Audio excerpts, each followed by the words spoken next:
मार्का हक का साल मुकम्मल होने पर तीनों मुसल्लह अफवाज के आला अफसरान मीडिया ब्रीफिंग दे रहे थे। DGISPR ने कहा, मार्का हक में पाकिस्तान ने दुनिया को जो दिखाया वो 10% भी नहीं था। पाक फौज का पोटेंशियल इससे कहीं ज्यादा है। इस बार 14 अगस्त को अजीमुशान परेड होगी, भी हम एक झलक दिखाएंगे। हम तैयार हैं, किसी ने आजमाना है तो आजमा ले, किसी का बाप भी पाकिस्तान पर आंच नहीं ला सकता।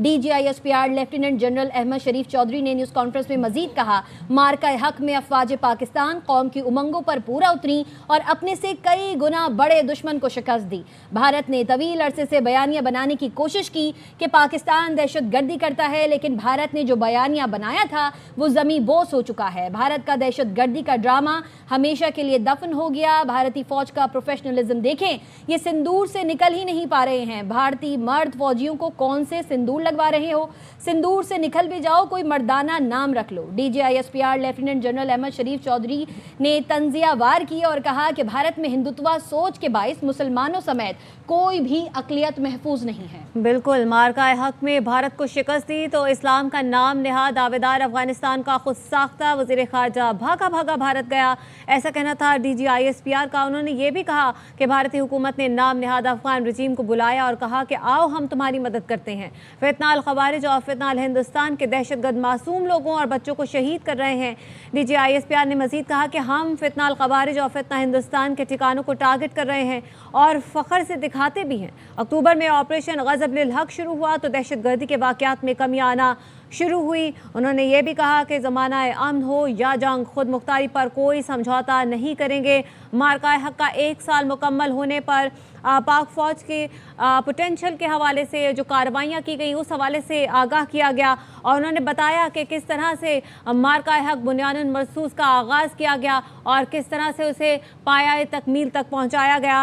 उन्होंने बड़े खूबसूरती से इन तमाम चीज़ों का अहाता किया और उन्होंने वक्तन फ़वक्तन बताया कि कब क्या कुछ हुआ और पाकिस्तान ने किस तरह से रिस्पॉन्ड किया और पाकिस्तान के रिस्पॉन्ड करने के बाद पाकिस्तान की जो इमेज बिल्डिंग हुई दुनिया भर में वो सब ने देखी और पाकिस्तान को जो वक़ार बुलंद हुआ, पाकिस्तान ने जो नाम बनाया वो भी सब ने देखा और किस तरह से दुनिया ने पाकिस्तान पर एतमाद करना शुरू किया और इस 1 साल के अंदर अंदर पाकिस्तान कहाँ से कहाँ तक पहुँचा और यहाँ तक कि पाकिस्तान ने अमेरिका और ईरान जैसे 2 ममालिक जो कि 47 साल से एक साथ नहीं बैठे थे उनको मुज़ाकरात की मेज़ तक लाया और एक बड़े सालिस के तौर पर उभर कर सामने आया। हमने ये भी देखा कि बुनियादन मरसूस हो या ग़ज़ब लिल हक, पाकिस्तान ने हर महाज पर अंदरूनी दहशत गर्दी का भी मुकाबला किया, साथ ही साथ बैरूनी दहशत गर्दी का भी मुकाबला किया।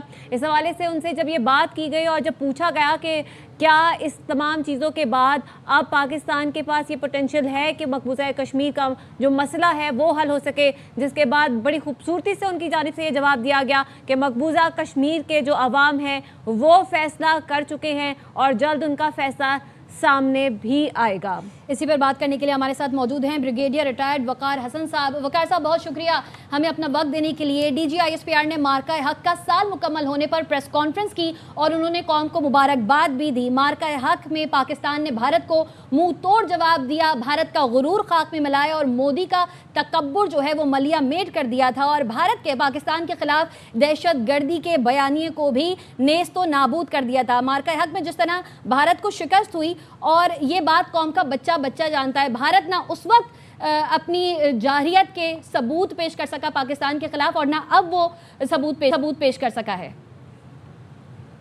जी बिस्मिल्लाह, thank you very much. I think मई का जो महीना है पाकिस्तान की तारीख में एक यादगार महीना है और जिस तरह DGISPR ने और बाकी टीम ने ब्रीफ किया है कि एक 5 गुना बड़ा इकनॉमिकली भी और मिलिटरीली भी और जोग्राफिया के हिसाब से भी, और उसको जिस तरीके से आई थिंक पाकिस्तान ने शिकस्त दी पिछले साल और specially I think Pakistan air force ने जो स्टार्ट किया, आपको याद होगा कि इनके हाईटेक जहाज भी गिरे और अभी अगर आप पुराने जितने भी मैगजीन्स हैं बड़े बड़े सिक्योरिटी के जो मई में छपे last year, like national interest है, उसमें बड़ा क्लियरली मेंशन्ड है कि पाकिस्तान बड़ी क्लियर ये विक्ट्री थी पाकिस्तान की और भारत को शिकस्त हुई और ये न्यूट्रल ऑब्जर्वर जो कह रहे हैं।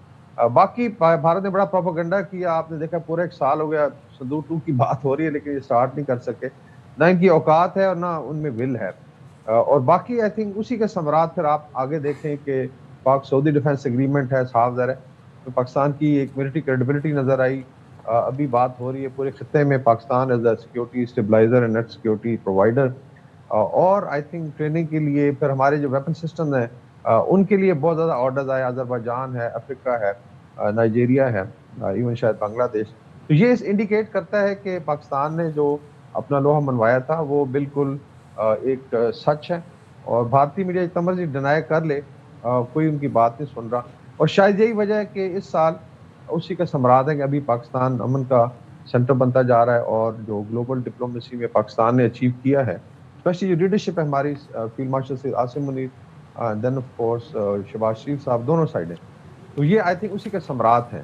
تو میرے خیال میں یہ ایک ہسٹورک مہینہ تھا, اور یہ ہسٹورک دن تھے 6 سے لے کے 10 مئی, اور پوری قوم جو ہے اس کو مبارکباد. ٹھیک ہے وقار حسن صاحب, جیسے کہ ابھی بات کی نا چیمہ صاحب نے کہ انڈین پارلیمنٹ سوال کرتی ہے حکومت سے کہ بھئی بتاؤ ہمیں کتنے جہاز گرے ہیں. ہم تو جانتے ہیں کہ کتنے جہاز گرے ہیں اور دنیا بھی جانتی ہے. ٹرمپ نے بھی خود بار بار ہر سطح پر آ کر یہ بات کی کہ 7 جہاز پاکستان نے ان کے گرائے ہیں, چاہے آسمان ہو یا زمین, ہر سطح پر پاکستان نے ان کو ہرایا. اور S-400 جو نظام تھا, رشین ڈیفنس نظام, جس پر بھارت کو بہت ناز تھا, مودی کو بہت ناز تھا, اس کو تباہ کیا. ان کے 7 جہاز گرائے, چن چن کر ہماری ایئر فورس نے ان کے جہاز گرائے. اور اب جب DGISPR نے یہ پریس کانفرنس کی تو انہوں نے کہا کہ ہم نے صرف اور صرف 10% جو ہے ہم نے یہ کارروائی کی ہے. تو کیا ہوتا اگر یہ مارجن ذرا سا اوپر ہو جاتا, اگر 5% یا 6% اوپر ہو جاتا, تو پھر کیا ان کا اشر ہونا تھا؟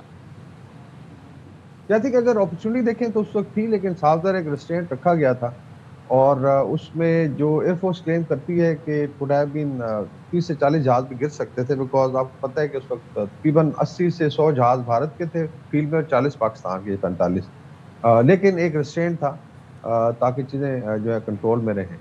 باقی آئی تھنک اس مٹی پہ ضرور بات ہونی چاہیے. جے شنکر سے ایک دفعہ پوچھا گیا جی کہ چائنا سے آپ کیوں نہیں ٹیک آن کرتے, تو اس نے کہا کہ do you think I'm going to pick a fight with a bigger neighbor یا bigger economy. تو یہ فرق ہے, یہ صرف آئی تھنک بڑا ضروری ہے ہائی لائٹ کرنا. اگر پاکستان بھارت کی اکانومی کا آپ کمپیریزن کریں ملٹری پاور کا, تو بہت زیادہ ایسیمیٹری ہے, لیکن ڈسپائٹ دیٹ یہ ہوتی ہے بیسیکلی پولیٹیکو ملٹری ول, کہ جب ضرورت پڑی ہے تو پاکستان نے نہ صرف جواب دیا بلکہ ان کو اوفینسولی آئی تھنک شکست دی. اس کے علاوہ آئی تھنک تھوڑی بات کرنی چاہیے جو فارم آف وار فیئر چل رہا ہے آج کل بھارت میں. آج کل ڈسکشن ہو رہی ہے جی کہ موزائک وار فیئر اور ملٹی ڈومین بیٹل اسپیس کی تیاری کریں, اور honestly Pakistan is working since 2019 سے پاکستان اس پہ کام کر رہا تھا, اور 2020 میں we were ready with multi domain operation. اس کا مطلب ہے کہ آپ کی ملٹری ویسے ہی 5 سے 6 سال آگے ہے اتنے بڑے حریف سے. پھر آ جاتی ہے chemistry between people and the military. آپ نے دیکھا ہے چاہے ایئر فورس کے آپریشن تھے, چاہے میزائل فائرنگ تھی پاکستان کی طرف سے, جب فتح سسٹم فائر ہوئے ہیں, ڈرونز کو انگیج کرنا, تو شہری شانہ بشانہ اس طریقے سے شہری جا کے فیلڈ میں گنز کو جو ضرورت تھی لاجسٹک سپورٹ وغیرہ وہ پرووائڈ کر رہے تھے, کھانے لے کے جا رہے تھے. بھارت میں یہ چیز نظر نہیں آئی. جب جیسے اٹیک ہوا بھارتی فرنٹ لائن اسٹیٹس ہیں, پنجاب, ہریانہ اور راجستھان سے لوگوں نے مائگریٹ کرنا شروع کر دیا, اسپیشلی جو دوسرے علاقوں سے لوگ آئے ہوئے تھے. آپ نے دیکھا ہے آکوپائڈ کشمیر میں کوئی اسپرٹ نہیں تھی اس سائڈ پہ. انڈین پنجاب جو ہے by and large they were actually appreciating Pakistan. تو آئی تھنک یہ ایک بہت بڑا فیکٹر ہے جو دنیا نے دیکھا, اور انٹرنیشنل میڈیا نے یہاں تک کہا کہ یہ شاید 24 کروڑ لوگوں کی فوج ہے, اس کو شکست دینا بڑا مشکل ہے. تو یہ جو کیمسٹری ہے between the military and the people of Pakistan, اور آپ دیکھیں سوشل میڈیا اسی پہ سب سے زیادہ فوکس ہے, چاہے خوارج ہوں, گودی میڈیا اور جو ہمارے کچھ ڈیٹریکٹرز ہیں کہ خدا نخواستہ اس میں ڈینٹ کریٹ کیا جائے جس میں ڈیفینیٹلی وہ ناکام ہو گئے. تو جب بھی کرائسس آیا تو وہاں ساتھ کھڑی رہی ہے.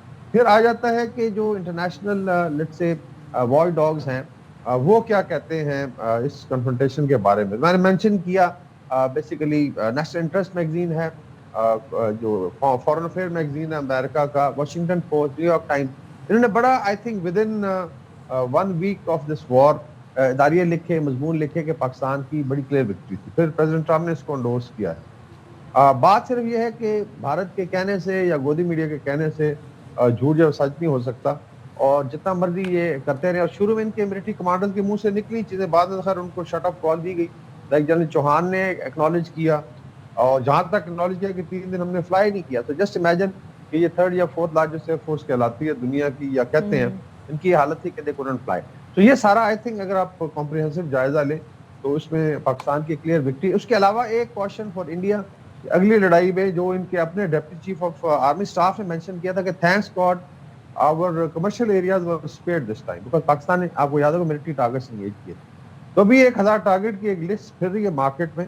वो ख्वाजा आसिफ साहब वैसे भी मेंशन कर चुके हैं कि इस दफा अगर लड़ाई होती है तो फिर ईस्ट से शुरू होगी। इसका मतलब है कि इंडियन ईस्ट कोस्ट से।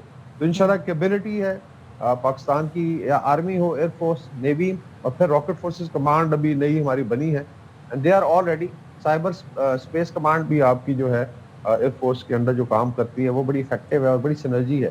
तो भारत फिर भूल जाए कि कोई जगह भी बचेगी, irrespective of military headquarters and all that. जो भी बड़े हाई वैल्यू इकोनॉमिक टारगेट्स होंगे फिर उनको भी इंगेज किया जाएगा, और उसमें बहुत ज्यादा लॉस होगा। आपने गल्फ में, ईरान में देखा इस लड़ाई में जो कमर्शियल टारगेट्स की बहुत ज्यादा टारगेटिंग हुई है। तो दे शुड रिमेंबर, मैं सिर्फ क्वेश्चन कर दूं कि आपकी रिलायंस इंडस्ट्री की जो रिफाइनरी है इधर गुजरात उनके प्रोविंस में, it will cease to exist. ये सबसे बड़ी रिफाइनरी है दुनिया की। तो जरा ध्यान से पाकिस्तान के साथ पंगा लें, और इंशाल्लाह ताला अगर जरूरत पड़ेगी तो पाकिस्तान की मिलिट्री, पाकिस्तान के अवाम दोबारा उस तरीके से जवाब देंगे। But the war will be not taken into India heart में। बिल्कुल, हम अभी भी तैयार हैं, पहले भी तैयार थे और इंशाल्लाह आने वाले वक्तों में भी तैयार रहेंगे। अगर इस तरह की जारियत का हमें एक बार फिर से सामना करना पड़ा